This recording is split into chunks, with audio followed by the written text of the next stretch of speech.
Welcome to Hack Your Happiness. Schedule something that I have to know, okay, does this give me time to get in homeschool beforehand? And does this give me time to get in a little bit of writing afterwards? And when am I going to fit in these various things? Are you a teen or adult looking for more happiness in every day and ways to connect with people in your life? You've come to the right place. Hack Your Happiness is a podcast designed to bring you the behind the scenes of what brings iconic individuals happiness, plus their life hacks. I'm Mercedes. And I'm Anastasia. And we're the two teens behind Small Bits of Happiness. We're interviewing Olympic athletes, entrepreneurs, celebrities, and more. Throughout all of our episodes, you'll find great conversations, hacks that you can take away and try in your life, inspiration, as well as unique and surprising insights.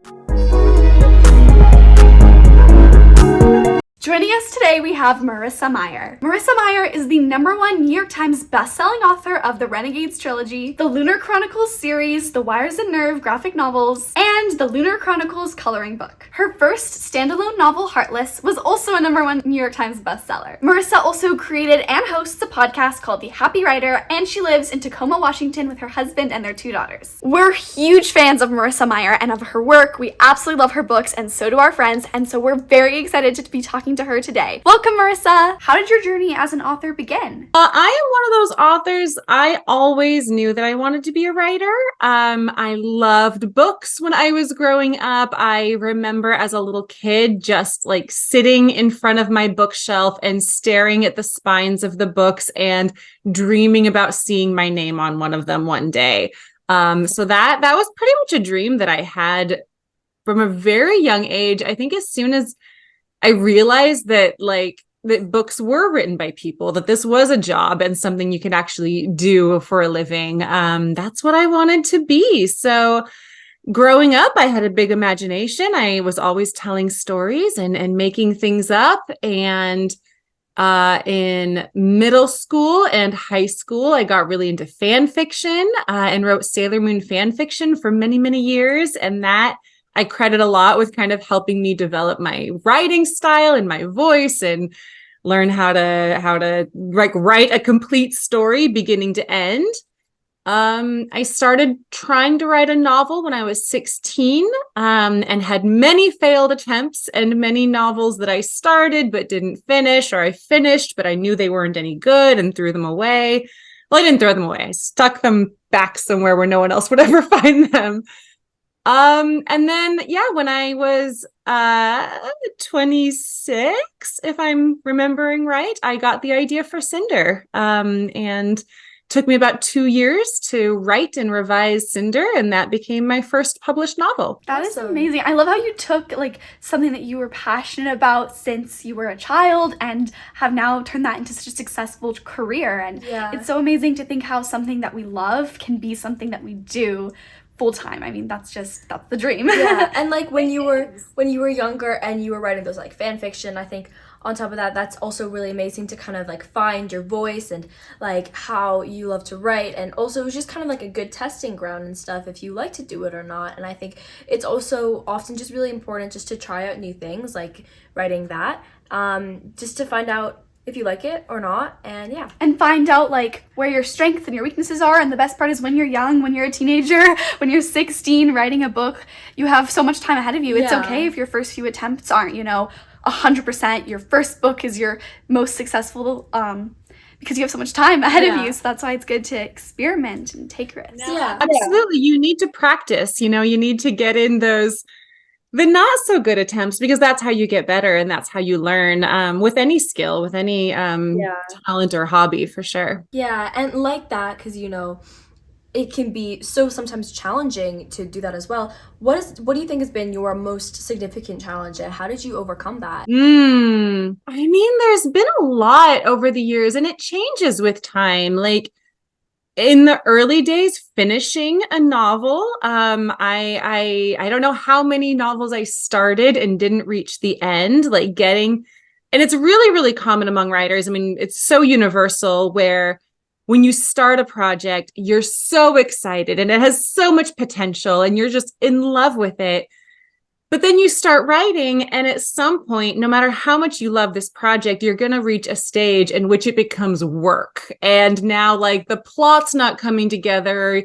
You have to figure out some tricky plot hole and it's really giving you a lot of trouble, or the characters seem really flat or whatever the problem is. And it's so easy to give up and say, ooh, I have another shiny idea. I'm going to go write that instead. So in those early years, just reaching the end was a really big hurdle. But now, like, here we are 10, almost 15 years into my career, and like totally different challenges right now, having 2 kids at home, and we are homeschooling our kids. So trying to figure out the work-life balance is a constant daily challenge. So it fluctuates, it changes with time. I love that because it's so true. Your challenges are constantly evolving with you, and I mean, sometimes there's a much bigger challenge and sometimes there's like a smaller little challenge, but there's always something, and just not letting that stop you from achieving your dream and your goal or your book or whatever it is that you're working toward. And you're right. Like, I think even when I was little, I used to write so many stories, and I'd start them and I'd write like 2 chapters and then I'd be like, I'm bored and I want to start another story. And so I absolutely, yeah, you always want to explore everything. Yeah. And I also love like the work-life balance, because I think that's one of the challenges that everybody gets. I know that sometimes we struggle with that too, because we have all the schoolwork and work to do, but we still need some relaxation time. So and I think finding that is also really important. So as teenagers, we also have to kind of balance out our work and our personal life and our school life. So how do you balance writing with your personal life? And just like you just mentioned, you homeschool your daughters, and does that shorten your work day? Do you have any tips on balancing life and still managing to be successful at whatever it is that you do? I won't say I'm perfect. There are definitely days when I feel like, I didn't get any writing done today, or maybe I'm under a lot of pressure with a deadline and I'm like, not as involved with my kids or with homeschooling as I'd like to be. And, there's phases in which something's a priority, and there's phases in which something else becomes a priority. So I try to just kind of know that, to be aware that there's going to be days when I can fully focus on my writing. Maybe I'll take my computer and have a long, luxurious day at a local cafe where I get lots of words written and lots of work done. And then there's going to be days when we're, doing a big science project in our school, or maybe we're going on a field trip together and no writing is going to get done. So I try not to feel like I have to squeeze in every priority every single day, and just know that some days are going to be heavily weighted with family stuff, and some days are going to be more weighted with writing stuff. So just knowing that and trying to give myself a little bit of grace when I can't fit it all in is a big part of it. But beyond that, I'm very organized. I've learned to be very focused with knowing, okay, what are my deadlines? What's coming up that I have to do? If I schedule something, that I have to know, okay, does this give me time to get in homeschool beforehand? And does this give me time to get in a little bit of writing afterwards? And when am I going to fit in these various things?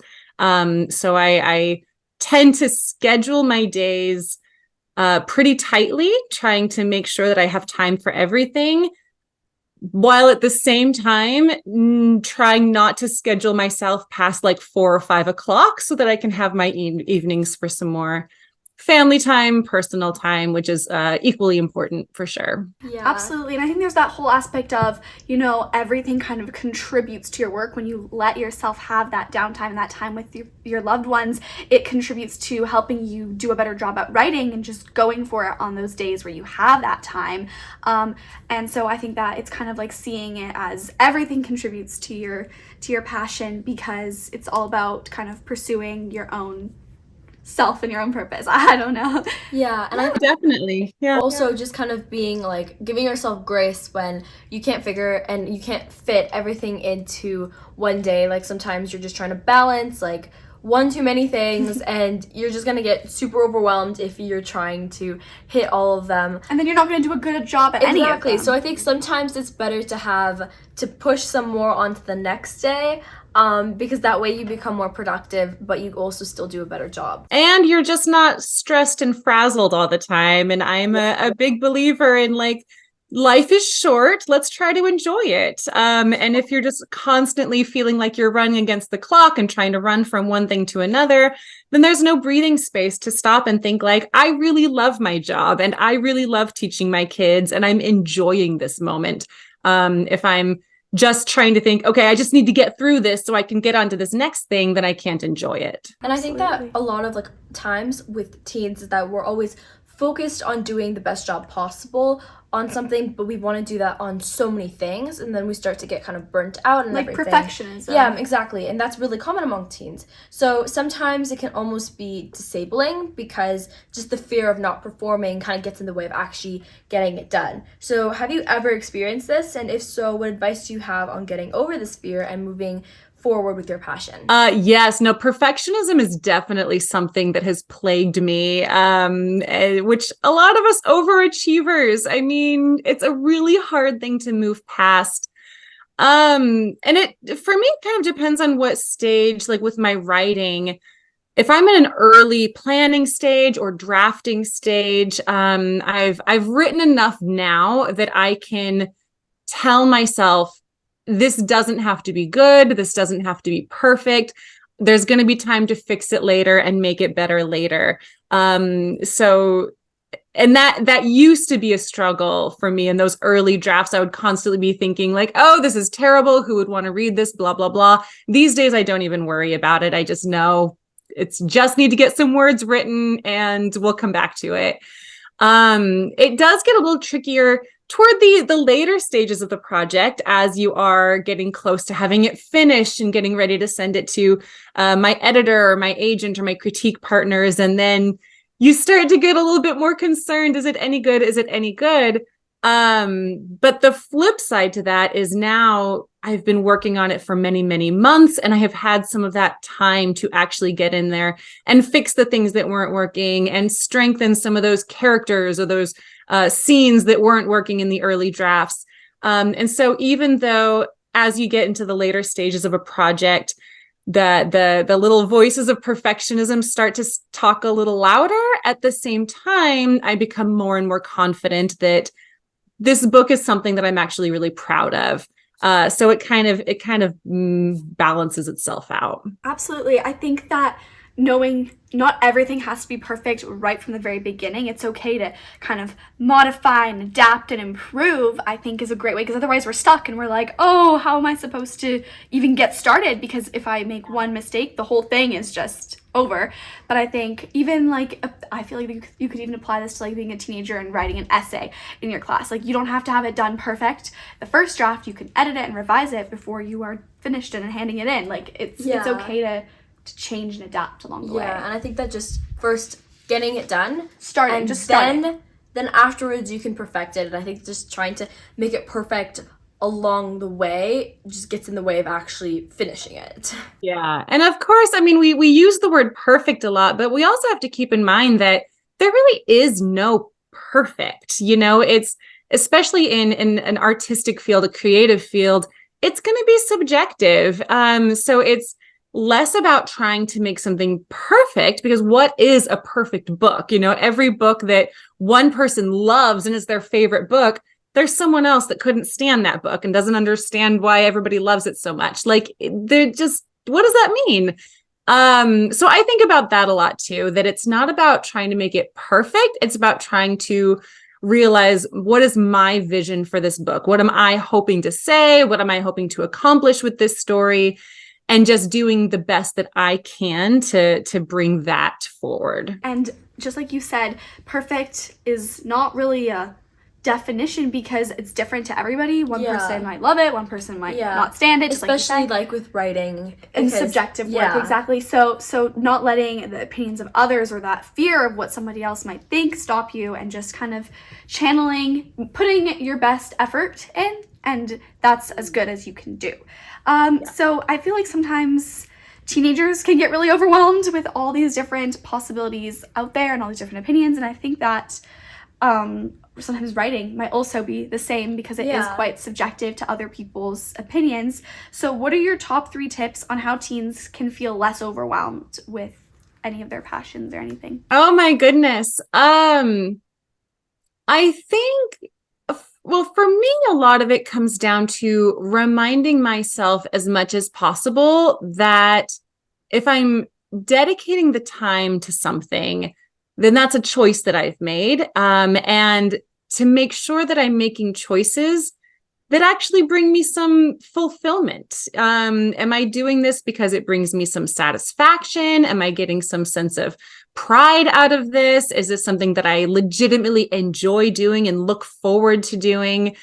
And that doesn't mean that these choices aren't going to be difficult, and there's going to be hard work involved, and there's going to be, times when you might need to ask for help, or you might need to take a break. Like, that's just a part of life. But if you're doing something that you really do have a passion for, and you really do love to do, then that can really help to negate some of those feelings of feeling like, oh, there's just so much to do, and why did I choose this? And as much as possible, trying to bring yourself back to like, yeah, it's difficult right now because XYZ, but I'd rather be doing this thing than anything else. Or I know that doing this thing is going to be worthwhile in the end because of XYZ. Yeah, I think that also, like, 100%, when you kind of get in the mindset of telling yourself, I really don't want to do this right now. I really, dislike having to work on this right now. Even though it's like your passion and everything, you kind of get in the habit of thinking, I don't like doing it. I would rather take a break. But when you kind of reframe it as, I love doing this. This is I get to. Yeah, I get to. I think that's a really great word to change I get your to mindset. do it I get to do it. I have to do this, because at the end of the day, I think no matter what you do, what you choose to do as an extracurricular, as a job, or study, it's going to be overwhelming at some point. Yeah. And so when you are like, I get to do this, I get to learn this, I get to spend time with these people, I get to work on writing a novel, I get to do that, rather than, oh, I have to do that, because realistically you could be doing something else and still be feeling overwhelmed. Yeah. Yeah. I think that just being more positive about it also makes you enjoy doing it more. Yes, exactly. I mean, it's really common for us overachievers to pile so much onto ourselves, and we don't always stop and take stock. What are the things I'm dedicated my time to? What is exactly on my plate, and should those things be on my plate? So I think it's important once in a while to stop and look. What are you spending your time on? What are these extracurriculars? What are these activities? What are the clubs you've joined, or the sports teams, or the classes? And ask yourself, are these all serving me? Are these all getting me where I want to be? Are these all bringing me some sort of satisfaction? Or is it a part of a bigger plan? And if the answer is no, it's okay to step back from things sometimes. Yes, we can't do it all. And when you stop doing one thing, it just brings you closer to doing something else, and gives you the time and the energy that you need to do what will fuel you and bring you joy and happiness, or get you to a different goal where you want to be. Yeah, and oftentimes what teens struggle with the most is trying to juggle short-term and long-term goals, just like adults. So do you have any advice on setting and achieving both these types of goals without becoming overwhelmed? So I try to break down my long-term goals into a series of steps, and try to think not about the big long-term goal. For me, writing a novel is like a really big, scary thing to try to do. Even though I've written, 17 or 18 of them at this point. At the beginning, when I'm first getting started, you think about all these blank pages that you have to fill, and it's really intimidating.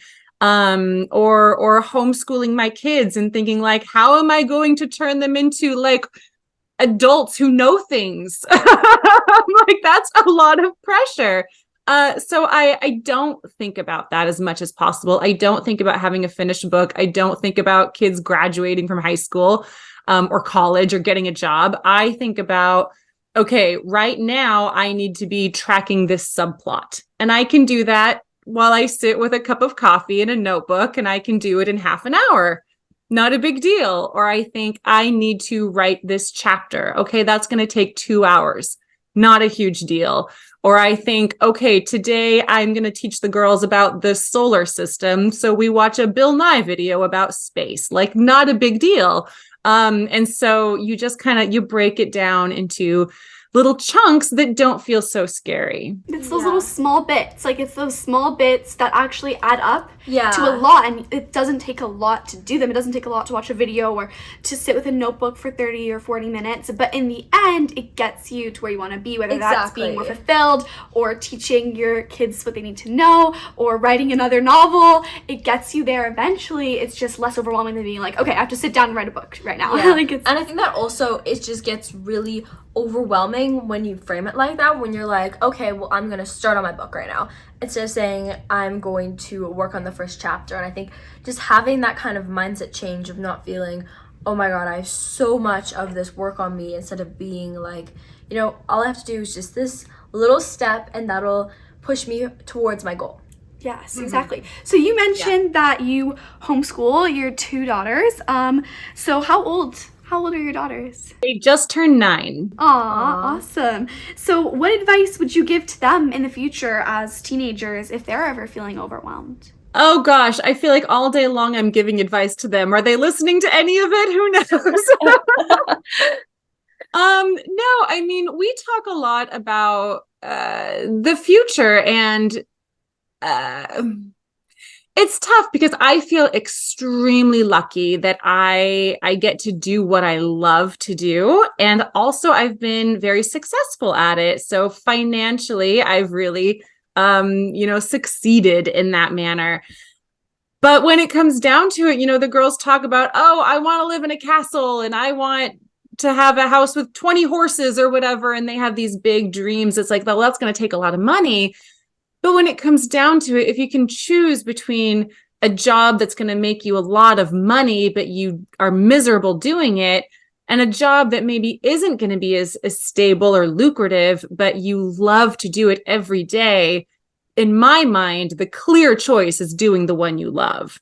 And again, I feel very lucky that my books have been successful. And so I kind of get the best of both worlds. But ultimately, even if they weren't bestsellers and, I didn't have that to speak of, I would still get to be doing what I love to do every day. And I wouldn't change it for the world. And so that's kind of the advice that I tell them when it comes to as far as like career and what you want to do for a living. Beyond that, kindness, that's kind of mom's number one rule. Just be kind. It's easy to be kind. It doesn't cost you anything. Number one rule for life, be kind. Absolutely. It's so easy to, see somebody struggling and, not say anything or not help them. But if it's like a friend or someone you love or care about, just being a little bit kind can go a long It really way. can. And I love how you talk to your daughters about following their passion over trying to just make the most money. Because just like, I think just how you've been so successful with your books, when you love something so much and you channel your love and effort and energy and you don't give up, and you're good at it because you love it so much, you can really grow and be successful and happy and fulfilled because you're doing what you love. And at the end of the day, you can make so much money, but if you aren't doing what you love, it doesn't mean, I think, as much as if you're doing what you love and you're succeeding in that. Yeah. No, the world is truly full of miserable rich people. I think it's important to keep that in mind. There's also miserable not rich people, but ultimately that's not the deciding factor. Exactly. The money only can do so much for you. And if you can follow your passion and also have, amazing family like you do, I think that's just a goal to have. Exactly. Like you were saying, like you give your advice to your daughters, but looking back, what advice do you think you would give your teenage self?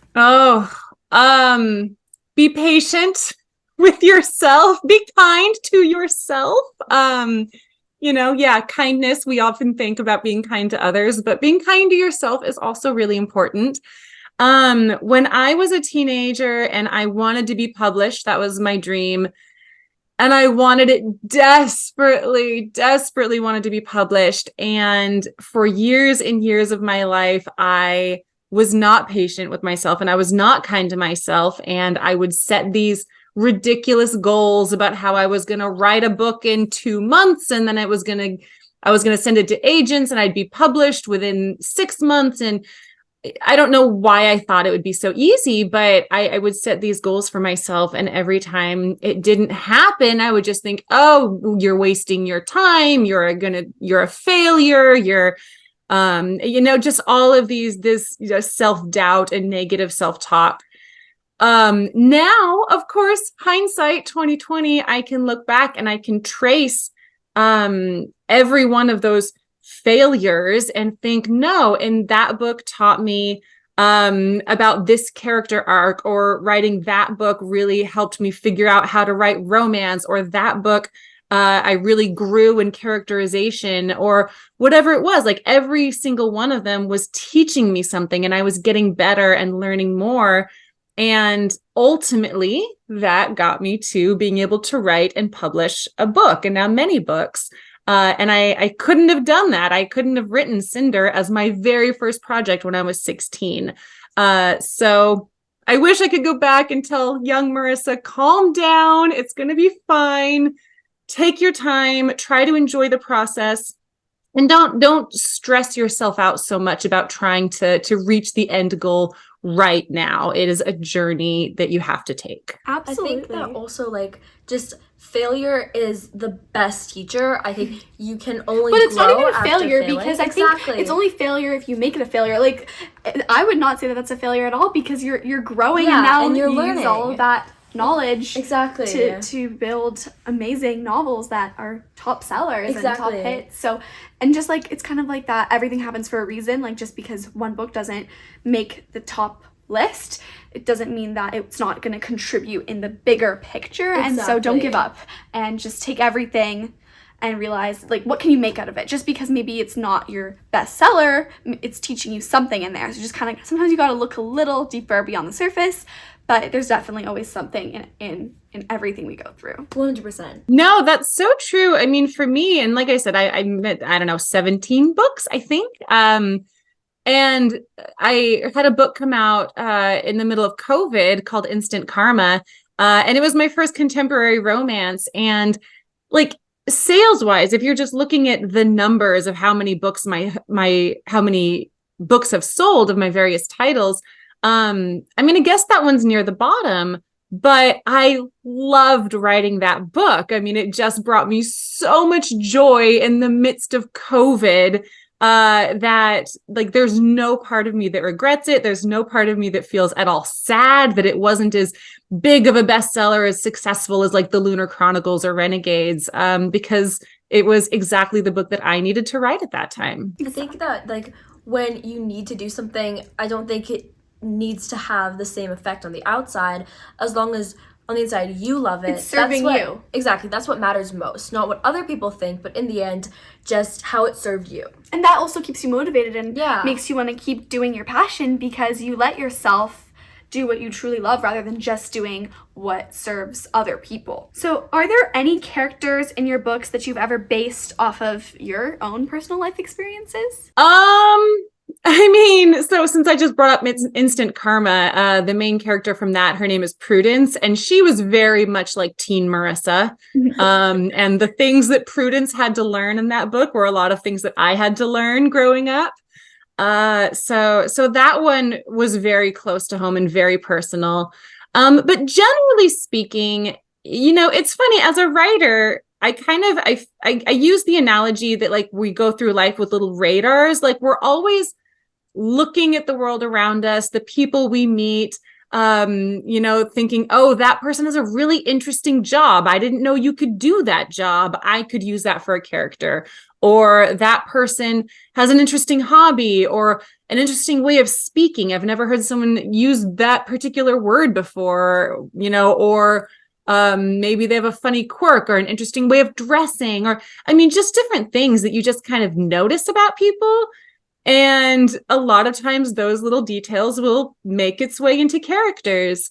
But I don't like I've never taken a person that I know in real life and be like, now you're a character in a book. It's just like little bits and pieces. Yeah. That's so wonderful though that you kind of used that character of Prudence and like taught some lessons to readers through what you learned as a teenager. And I think that that's a really great way and a beautiful way of helping a lot of young teenagers, learn things that maybe otherwise would take them years to learn. So. No, it took me a lot longer than it took Prudence. I think that's one of the most beautiful things about books though, is that they can teach you lessons that otherwise you would have to learn yourself. And that's one of the reasons I love reading, because you can just experience another person's world and what they go through by just stepping into and just reading the pages. And I just think that's so amazing. And especially your books, they are so amazingly written, and I love reading them. So what do you do every day that brings you a little bit of happiness, a small bit of happiness? Every morning, my husband and I have our coffee together. So he's usually up before me, so he gets the coffee started, and then I get up and it's all ready, and we sit in the living room by the fire, this time of year by the fireplace, and drink our coffee. And at some point the girls wake up and come out in their pajamas, and they're all sleepy and adorable first thing in the morning, and they'll just kind of cuddle up next to us, and those are my favorite moments of the day. Oh, that sounds wonderful. I know definitely that like slow mornings are such a wonderful way to set the right tone for the day and not just jump right into chaos. Exactly. So that sounds definitely like that would be a small bit of happiness. Yeah. No, I know it's funny talking to other homeschooling parents, and there's lots of reasons why a person might choose to homeschool, but I think that's number one for us. I don't want to get up and pack a lunch and rush you off to school every day. I want my coffee and my snuggle time. Exactly. And yeah. that's just like such a great way to connect with your kids as well, and as a family, and just spend more time together. And I think that's really wonderful. Exactly. So do you have one motivational quote or words that you love and remember? And if you do, would you like to share them with our audience? Oh gosh. So my favorite quote, and let's see if I can do it from memory.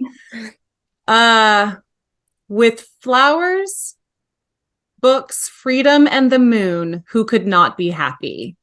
And that is from Oscar Wilde. I love that. And that's kind of almost relating to small bits of happiness. It's like you don't need huge, massive, big yachts, or you don't need it to be, Christmas every day. Exactly. Anything like that to feel happy. I mean, of course that'd be grand. I know, of course that would bring us all happiness, but with all these little small things like flowers or the moon that we have every night, like, and books. Of course, books that can all bring us happiness, and I think that's such a great reminder and quote, and I love that. So thank you for sharing that. Do you have anything exciting coming up that you'd like to share with our audience? Oh gosh. So my next book is called With a Little Luck. It is my second contemporary romance. It's actually a companion novel to Instant Karma. And it is coming out on February 13th, so just in time for Valentine's Day. Yay! Oh my goodness, that's going to be very awesome. I'm sure that we will be checking Yep. our local bookstores and checking that out, because that sounds like it's going to be a great one. Do you have anywhere where our audience can find you to keep up with all of your exciting books and your next release? Yeah, I am mostly on Instagram. Marissa Meyer Author is my handle. Or they can check out my website at marissameyer.com. And if they are fans of podcasts about books and happy things, as one might suspect, then they can check out my podcast, which is The Happy Writer. Awesome. And then also, if anybody wants to hear more advice, which I definitely think they should check out, is the Bits post that you answered 2 questions on our blog on our website. So all of that, including your Instagram and your podcast and website and the Bits article that you did with us, will all be in the show notes for anyone who wants to check that out. Awesome. Well, thank you. Thank you so much. My pleasure. Thank you. This has been lovely. Thank you so much for listening to this week's episode of Hack Your Happiness. And thank you so much to Marissa for being on our podcast. I think that one of the biggest takeaways that I've gotten from talking with Marissa today is that your struggles right now actually play a big part in your success later on, so long as you actually take the time to learn from them. So just because you're struggling in something does not mean you can't improve from it and you can't actually become really good at it. Just like how she used to struggle with many different aspects, now she's channeled that that into characters in her novels, and she's learned how to manage that and actually be really successful. I think one of the things that was my biggest takeaway was how important it is to be kind, and how important it also is to be kind to yourself, because what Marissa really struggled through when she was younger was just constantly being impatient with herself, getting upset when her deadlines weren't met. And I think it's important to kind of step back and reflect, saying, hey, is this goal, like, is it achievable in this period of time that I've set, or do I need to kind of reevaluate and keep trying to kind of make better goals, and in the end just kind of appreciate that you're still working on it. If you enjoyed today's episode, we really appreciate if you leave a 5-star review on wherever you're listening. It really helps us bring more iconic interviews and we bring more amazing content. Also, be sure to join our happiness family by following Hack Your Happiness wherever it is that you're listening, because you won't want to miss our next iconic interview. See you next time!